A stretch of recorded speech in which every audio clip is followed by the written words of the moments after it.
قولي لي، بينك وبين روحك شحال من مرة قلتي من الغدوة رايحة نبدا، من الغدوة رايحة نبدا نقرأ ونحط مع قرايتي، من الغدوة رايحة نبدا نلعب الرياضة ونحقق الجسم المثالي، من الغدوة رايحة نبدا نهتم بنفسي باه نولي نبغي روحي أكثر وأكثر، من الغدوة رايحة نبدا في المشروع اللي راهو في بالي، من الغدوة رايحة نبدا نحقق ولا نبدل لحياتي.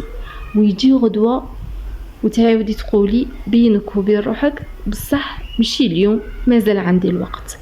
وبعد أيام ويمكن أسابيع وحتى سنين تلقاي روحك قاعدة في نفس البلاصة ونفس الأحلام ونفس الندم، وتبداي تقولي يمكن أنا إنسانة كسولة، يمكن أنا ما عنديش إرادة، ويمكن الناس كامل يقدروا وأنا لا. بصح اليوم حابة نقولك حاجة، يمكن راكي طول هذا الوقت قاعدة تظلمي في روحك وما كيش عاطيه روحك حقها. المجتمع علمنا بلي الإنسان الناجح هو هذاك الإنسان اللي دايما ينوض بكري ويخدم يخدم يخدم ويتعب بدون توقف، وعنده طاقة كل يوم، دايما ناشط. واذا ما قدرتيش ديري هذا الشيء مباشرة تلصقي في روحك هذيك التهمة تاع انا كسولة، انا ما نقدرش. بصح الحقيقة مختلفة، الانسان الكسول الحقيقي ما يحسش بالذنب هذا اللي راكي قاعدة تحسي به.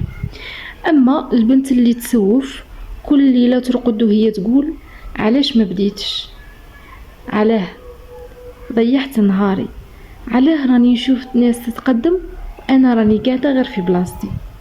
يعني راكي قاعده تتعذبي على جهتين، مره كي راكي تهربي من هذه المهمه اللي لازم تديريها ولازم عليك تواجهيها، ومره كي راكي قاعده تلومي في روحك. حنايا نبداو نتسائلوا ونقولوا علاش نسوفوا، علاش راه عندنا حنا هذا الاشكال، كيفاش نديرو باش نتخطاوه. كاين ناس يظنوا باللي التسويف معناه انك انتيا ما تحبيش تخدمي، بصح علماء النفس عندهم رأي آخر، يقولوا باللي التسويف غالبا هو هروب من شعور مشي من مهمة. المهمة الكبيرة تخوف، يمكن خايفة تفشلي، يمكن حتى انك خايفة انك تنجحي وتولي عليك مسؤوليات اكثر، ويمكن لانك من كثرة ما سمعتي كلام الناس وليتي تخافي تغلطي. دماغنا مبرمج انه يختار الراحة والحاجة السريعة، حاجة باينة انتيا ولفتي روحك دايما تقعدي ما تديري حتى حاجة، ما تهتميش بنفسك، ما تلعبيش رياضة، تضيعي وقتك في الخرجات في الجمايع، تضيعي وقتك في المسلسلات، ما عندك حتى حاجة تديريها ما غير الراحة والرقاد.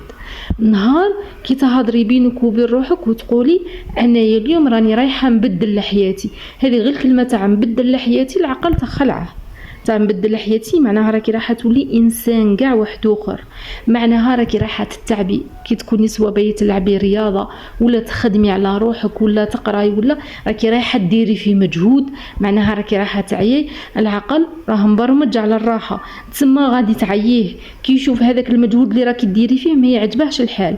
علاش؟ باسكو بالنسبه ليه هذه حاجه جديده عليه، هو ولا في الراحه يعاود يرجع لك هذيك النسخه القديمه، ما تقدريش ما تطيقيش، مشي اليوم خليه غدوه، صعب عليك بعدي خليه، راه مازال عندك الوقت. يبدا دائما يديرلك في هذو الاسباب، علاش؟ باش يعاود يعيشك في ذاك الشعور تاع الراحه.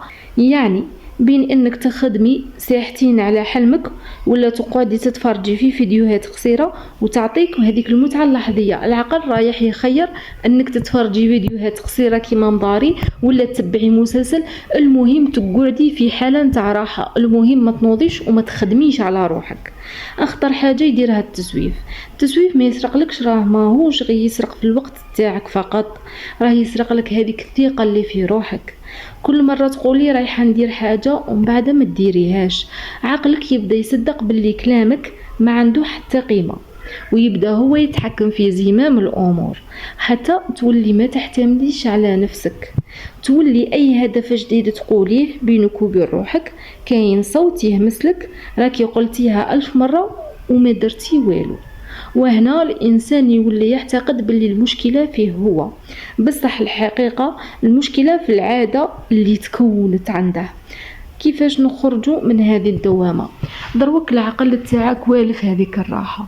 نهار كي تجي حتى وكي نهار كي تتحمسي وتبغي تلعبي رياضه ولا تبغي ديري حاجه من المخطط تاعك اليوم، تبدلك هذاك الروتين اللي راكي عايشه فيه. واش رايح يصرى؟ قادره في ذاك النهار بسبب هذاك الحماس الزايد اللي يكون عندك ديري كامل واش راكي حابه. قال انا اليوم راني حابه نلعب سبور تلعبيه، راني حابه تقراي في ذاك النهار، راني حابه تنقي ديري كل حاجه راكي باغيتها. بصح من بعد تفشلي، تحسي روحك ما كيش طايقه توابدي هذا الروتين، تخدمي نهار يومين ومن بعد تعيي تحبسي. كيما قلت لك العقل تاعك والف هذيك الراحه، ما يخليكش شغل هو المعيق تاعك، ماهوش يخليك تافونسي. كيفاش غادي نخرجوا احنا من هذه الدوامه؟ اول حاجه حبسي تستناي هذاك الحماس، ماشي حتى لازم تكوني متحمسه باش تبداي. بداي اليوم، ما تسمعي لحتى حاجه. نهار كي تنوضي من بلاصتك ما تقعديش تخمي راني رايحه ندير نوضي نيش نديري. ما تخميش في هذاك الجهد اللي راكي رايحه ديريه. على الاقل بداي. كاين اللي يقول لك اذا جاك هذاك الحماس بداي، بصح نهار كي يطفى هذاك الحماس واش راكي رايحه ديري؟ تما لازم تبداي، والحماس هو اللي راح يجي مع الوقت.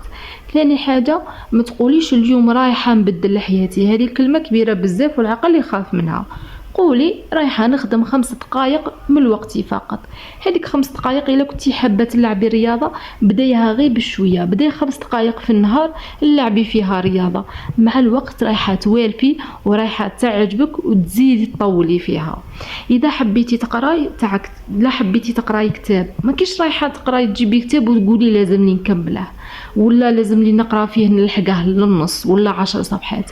ابداي غير بصفحه واحده فقط، لو كان حتى 5 سطور، المهم تبداي. اذا عندك مشروع خدمي عليه قد 10 دقائق. عندك حرفه انتي تبغيها وحابتها وكل شيء، نبدا نخصص ليها نهار في حياتي 10 دقائق يوميا نخدمها، نسولاجي، نحس بالراحه، نحس روحي راني ندير في حاجه انا نبغيها. اصعب خطوه لازم تديريها ماشي الخدمه، اصعب خطوه هي البدايه. بداي وما تحبسيش. رساله لكل بنت راهي قاعده تسمح فيها دروك. اذا راكي تشوفي هادو البنات في مواقع التواصل الاجتماعي سواء فيسبوك، انستغرام، يوتيوب، تيك توك، تشوفيهم ناجحات، تشوفيهم منظمات، كل شيء عندهم مثالي، حياتهم كامله ومرتبه. انتيا ما تقارنيش روحك بيهم، انتيا راكي قاعده تشوفي دقيقه برك من حياتهم. ما تعرفيش شحال من مره طاحوا وشحال من مره بكاو، شحال من مره حسوا انهم رايحين يفشلوا. بصح الفرق بينك وبينهم انه هما واصلوا وهما ما حبسوش، ما خليو حتى حاجه تحبسهم. كل انسان عنده المعركه تاعه خاصه به. حنايا شتي هذاك الشيء اللي راكي قاعده تعيشي فيه انتيا كامل الناس عندهم. كاين برك انسان ما بغاش يتقبل هذاك الوضع وحاول انه يخيره ويبدل من حياته، وكاين انسان قاعد كيما راه. كاين انسان لعب دور الضحيه، انا ما نقدرش، انا ما عنديش، انا ما ننجحش. وكاين انسان قال لا، انا يا مادامني عايش في الدنيا معناها نقدر ونقدم. بداي وانتيا خايفه، بداي وانتي مازال ما كي عارفه حتى حاجه. معليش مع الوقت راكي راح تكسبي الخبره. اكبر خطا تطيحي فيه وتامنيه هي انه لازم نكون مثاليه باش نبدا. لا، المثاليه مكاش حاجه مثاليه، وانما تجي مع الوقت، مع الخبره كي تكسبيها وكل شيء تولي تعرفي، تولي ناجحه في الدومين اللي راكي مخيراته. اذا اليوم ما درتي حتى خطوه صغيره نحو الحلم تاعك، بعد عام راكي رايحه تندمي.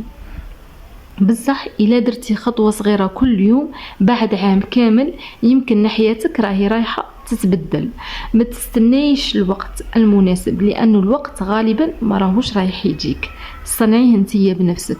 واذا كنتي تسمعي فيا الان حابه منك حاجه واحده، بعد ما يكمل هذا الفيديو روحي ديري حاجه صغيره كنتي قاعده تاجلي فيها.